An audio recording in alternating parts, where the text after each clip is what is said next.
Olá, muito boa tarde. O tema vocação é particularmente referido nas liturgias católicas deste domingo, em torno da imagem do bom pastor, apresentada nos textos da Bíblia. São esses textos que vamos analisar nos próximos minutos com os padres Nélio Pita e Robson Cruz, párocos em Lisboa, que cumprimento. Muito boa tarde. Obrigado por estarem neste programa. Começamos, Padre Robson Cruz, por esta imagem do bom pastor e o alcance, significado e simbolismo que tem a partir dos textos bíblicos. Ela começa por uma experiência vital, quer dizer, as circunstâncias da própria geografia de Israel fazem sempre que a agricultura não seja propriamente o forte e, portanto, um povo que começa como um povo itinerante e, portanto, um povo de pastores, nunca perdeu esta referência que na base da sua economia, na base da sua alimentação, as ovelhas fizeram sempre o prato forte, não é? Mais ainda, a própria experiência de itinerância com os rebanhos foi sempre associada a uma itinerância que o povo faz, ao contrário dos povos vizinhos, cuja fé era sempre ligada a um santuário, né? Em Israel a ligação é diretamente a Deus e, portanto, o santuário é apenas uma concretização da experiência de Deus, mas eles têm consciência que é um Deus peregrino com eles também. Por outro lado, é assim, a experiência do pastoreio não pode ser, muitas vezes, traduzida apenas como uma experiência de ternura e de alegria, não é? Nós, muitas vezes, falamos quase das ovelhinhas e, portanto, que quase nos trata. Há muitas imagens no Antigo Testamento, sobretudo em Ezequiel, mas no livro de Jeremias, são imagens dramáticas, onde a ruptura da aliança, Deus vai proceder como um pastor que vai desbaratar o rebanho, vai vender as ovelhas, entende, por qualquer preço, porque elas não lhe são fiéis. Ou seja, não é assim apenas a figura do mimo e da ternura, é a figura da relação próxima. E nesse aspecto, mesmo que hoje em dia a imagem da pastorícia esteja um bocadinho mais longe no tipo de criação de gado que se faz, não é? Nós continuamos a perceber o tipo de relação e de proximidade que Deus quer ter com o seu povo. Dificilmente encontra figuras equivalentes hoje, não é? Nós podemos chamar o Deus amigo, não é? O Deus próximo, mas de facto a relação pastor-ovelha é uma relação de cumplicidade, de permanência, de dar a vida, de estar dia e noite a vigiar sobre o seu rebanho. Curiosamente, no Evangelho deste domingo, Jesus inflete, digamos assim, esta imagem do pastor que já está presente no Antigo Testamento para duas ideias fundamentais, que é a ideia de reconhecer a voz e a ideia da unidade do rebanho. Ou seja, a imagem funciona também por isso, ou seja, funciona pela relação pastor-ovelha como aquele grupo que vai ser capaz de reconhecer a voz única de quem o lidera, e quem o lidera tem autoridade porque dá a vida por aquele povo. E segundo, a experiência da unidade, que é a ideia da pertença a um grupo, que não é apenas uma realidade sociológica, digamos assim, ser mais prático, irmos juntos à missa, não é isso. É fundamentalmente a ideia de que só em unidade fazemos a experiência da presença do Senhor. É neste contexto que a Igreja propõe que se assinale o Dia Mundial das Vocações neste domingo do Bom Pastor. Que proposta é esta, Padre Nélio? O Papa escreve uma mensagem para este ano e o título da mensagem é a Igreja Mãe de Vocações. E eu penso que no primeiro parágrafo desta mensagem resume-se toda aquela ideia do Papa. E leio mesmo, pelo menos parte, como gostaria, diz o Papa, que todos os batizados pudessem experimentar a alegria de pertencer à Igreja. Esta é uma primeira afirmação. Pertencer à Igreja seja motivo de alegria para todos os batizados. E nós sabemos que muitos dos nossos irmãos, muitos cristãos, dizem com muito gosto, com muita alegria, que acreditam em Jesus, que professam a fé em Jesus, mas a Igreja, como se a Igreja tivesse de ser uma espécie de sociedade perfeita, de pessoas só santas e imaculadas. E, portanto, distanciam-se da Igreja como se fosse possível viver fora da Igreja.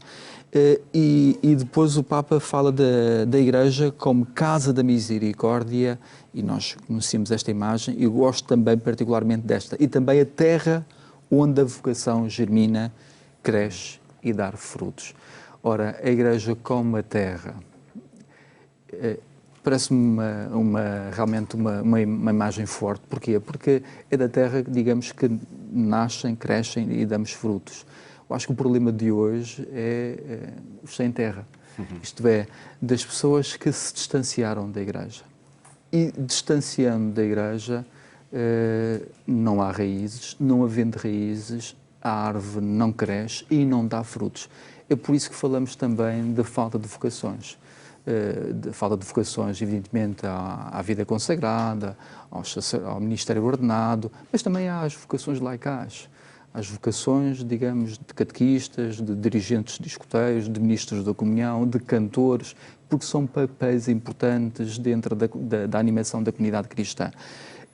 E é importante que esta terra seja amada, que a Igreja seja, de facto, uma boa terra.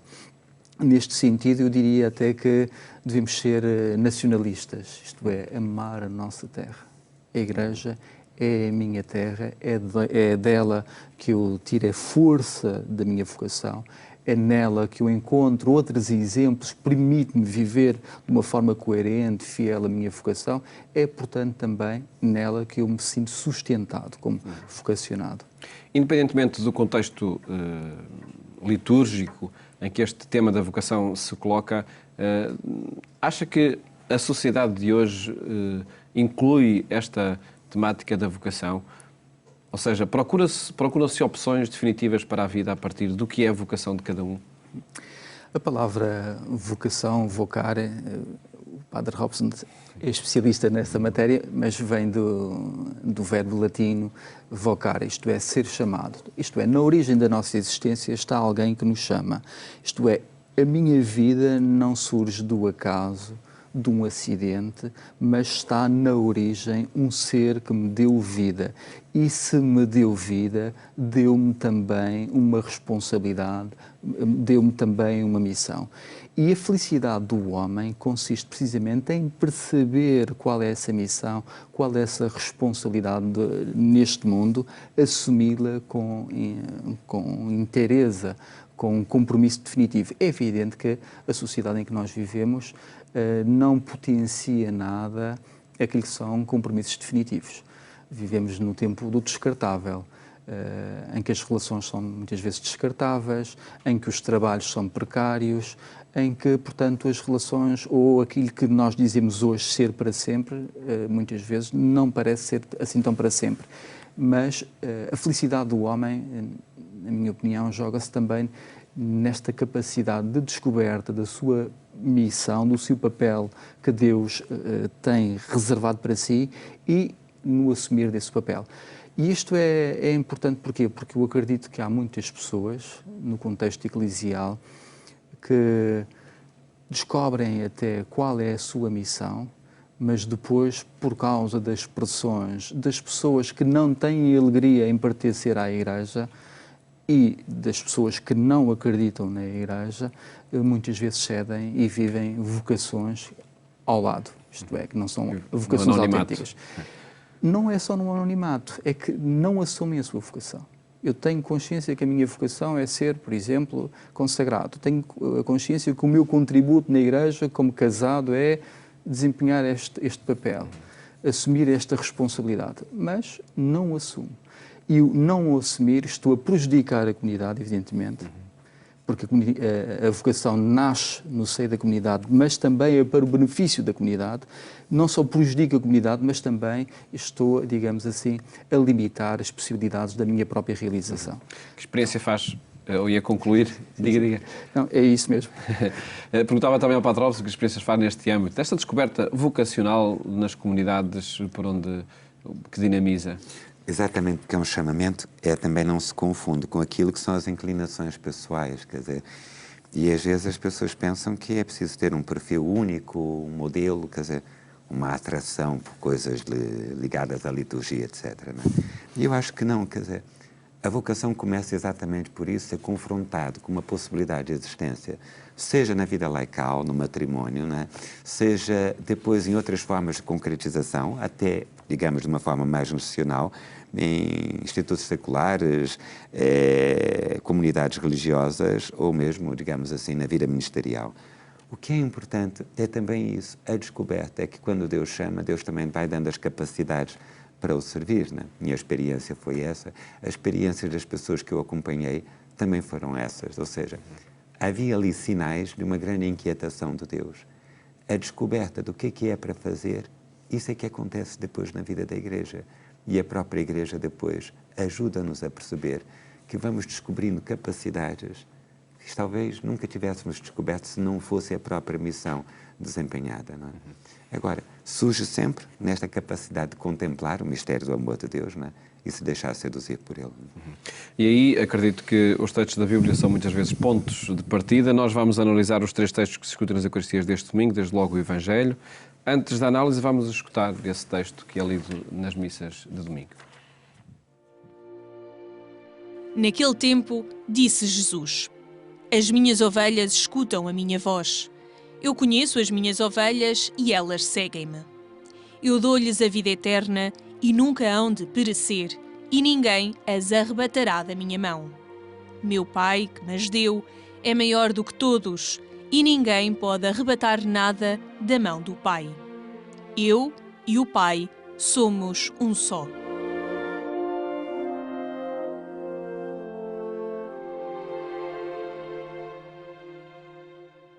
Padre Robson, há pouco referiu a palavra cumplicidade para essa relação entre o pastor e as ovelhas. É a melhor palavra que define o relacionamento que aqui é apresentado? Vai mais fundo até, vai em termos da vida. Porquê? O cuidado das ovelhas, a ideia de preservar a unidade, já aparece no Antigo Testamento, sobretudo no livro do profeta Ezequiel. Mas aqui é dito algo de muito concreto. As ovelhas ouvem a voz porque Ele lhes dá a vida eterna.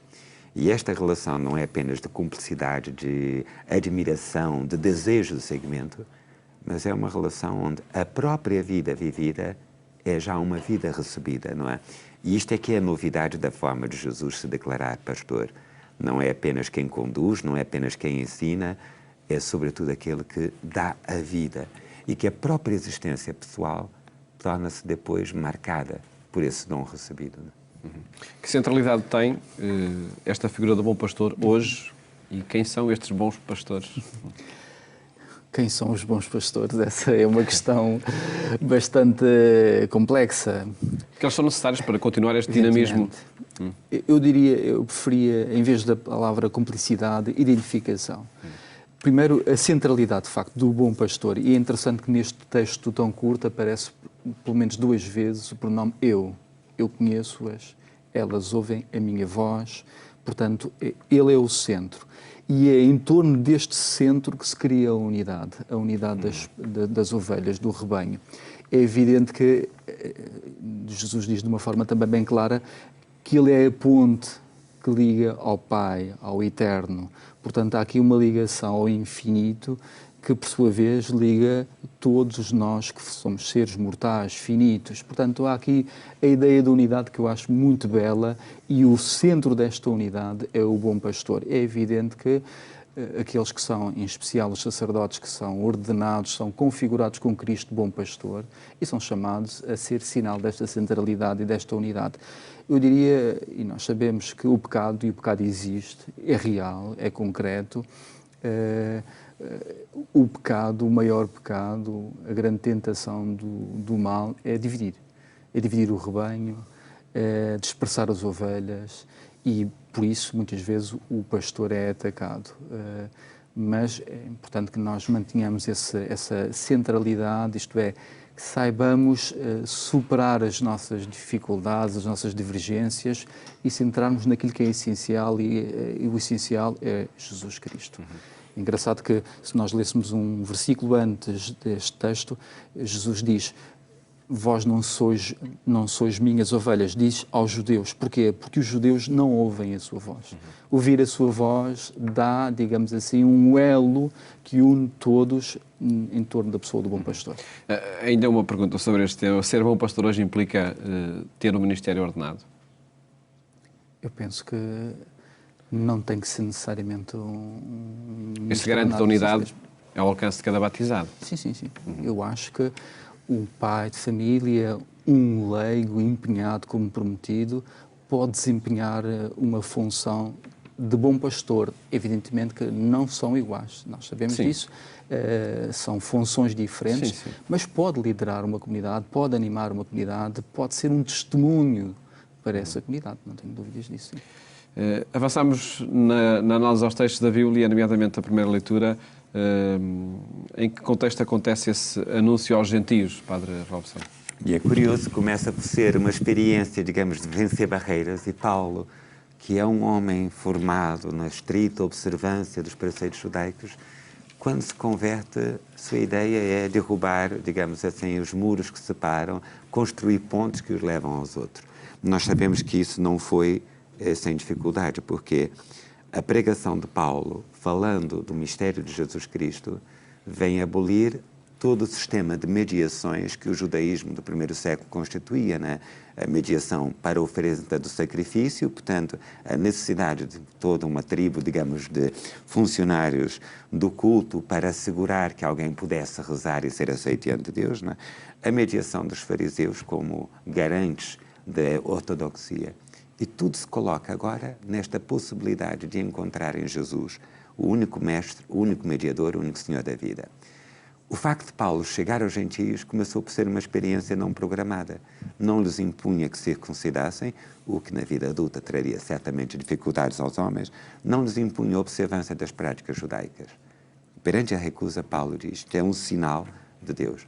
Nós vemos que esta tensão que começa aqui com a recusa do anúncio, digamos, da pregação de Cristo por parte dos membros da sinagoga, vai ser a ocasião de uma fecundidade inesperada da Igreja, que se abre aos gentios, percebendo que as práticas do Antigo Testamento foram importantes para chegar até Cristo, mas a partir de agora não há fronteiras. O dinamismo missionário que começou nas primeiras comunidades e permanece nos dias de hoje, Padre Nélio? Acredito que, em alguns contextos, permanece. Em alguns contextos, não em todos. Não podemos dizer que o entusiasmo, sobretudo nos nossos países ocidentais, digamos, de uma cultura mais instalada, mais burguesia, um cristianismo em que muitas vezes se reduz a uma prática religiosa que é ser cristão uma hora por semana, quase. Não posso dizer isso. Agora, isso é um aspecto muito interessante. O protagonista dos Atos dos Apóstolos, o Espírito Santo, põe tudo em movimento e rebenta com as fronteiras. Isto é, aquele que era o povo eleito, que até então era o destinatário da palavra e da mensagem de Deus, agora, digamos assim, não é colocado de parte, mas há um outro universo, há um conjunto de outros destinatários.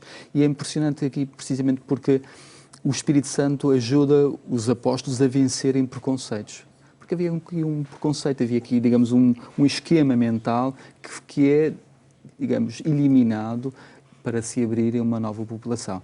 Mas mais interessante, eu acho que há aqui uma continuidade. O Espírito Santo faz essa continuidade entre a história de Jesus, a história dos profetas, a história dos homens concretos. Isto é, nós permanecemos à mesma história e essa história é ligada pelo Espírito Santo e é essa história que nós, no nosso contexto, com mais ou menos entusiasmo, continuamos a fazer. E é essa história que nos liga à eternidade. Eu acho isto, digamos, enriquecedor. Nós pensamos que, digamos, o que nós fazemos muitas vezes são experiências parcelares. Minha, do António, do Francisco, a da comunidade, a da paróquia, do movimento. Mas depois há algo que une tudo, que é o Espírito Santo. Somos a multidão imensa de que fala a segunda leitura. Que se encaminha para a eternidade. E que aclama, que professa a mesma fé. Portanto, esta ideia parece também muito rica nestas leituras. E é esse texto que pedi também ao Padre Robson para analisar, o da segunda leitura. Entre essa multidão imensa, a páginas tantas, aparece aparentemente um paradoxo, um cordeiro que será o seu pastor. Que inversão é esta? Exatamente isso. Aquele que dá a vida, e isto reflete-se no próprio Evangelho, como nós ouvíamos, né? O que qualifica Jesus como um pastor diferente das imagens do Antigo Testamento é aquele que dá a vida. E ao dar a vida, todos os dinamismos são transformados, não é? E assim, e a própria experiência religiosa já não é, digamos, ir a um sítio, mas é receber uma vida e viver essa vida em qualquer contexto. Eu peço só desculpa ainda por causa dos Atos dos Apóstolos, não é? O Papa Francisco, na exortação apostólica à alegria do Evangelho, muda um bocadinho os termos. O que qualifica o cristão não é o sítio onde ele vai à igreja, é a capacidade que ele tem de levar a igreja ao mundo, que é um movimento diferente, não é? Aqui, curiosamente, o fundamento dessa experiência de encontro com o Senhor, que significa as túnicas brancas com a sua imagem batismal, a ideia de branquear no sangue do Cordeiro, ou seja, uma vida identificada com o sofrimento e com a cruz, não é? Torna-se agora uma promessa, entende? De participação na glória do próprio Cristo, de quem recebemos a vida. E por isso, esta forma de ser pastor é tão original, não é? Ele conduz, mas é o primeiro a morrer para que nós possamos viver. Uma referência ainda a este livro do Apocalipse que se lê neste tempo pascal. Que estilo literário é este que o texto nos apresenta? É exatamente um estilo literário apocalíptico, não é? E cuja finalidade é assim, poderíamos compreender melhor, é literatura de resistência. As comunidades do final do século I são comunidades perseguidas. Comunidades, provavelmente na Ásia Menor e ali, sobretudo à volta de Éfeso, fazem uma experiência difícil. Como cristãos, não são aceitos pelo poder imperial que os persegue. Como pessoas que vêm de uma tradição bíblica não são aceitos pelos judeus, que os consideram heréticos. Então, eles vão aprofundar a sua relação com Cristo num contexto de perseguição, de exclusão social, de isolamento até, não é? E vão descobrir, isto não é a nossa desgraça, mas pelo contrário, é a hora de nós participarmos na glória do próprio Cristo. Uma mensagem que, por certo, também é para os nossos dias e que agradeço terem estado aqui a apresentar no programa Eclésia. Mais logo, siga-nos na rádio, na Antena 1, pelas 22h45. Votos de boa tarde, ótimo fim de semana. Até à próxima segunda-feira, se Deus quiser.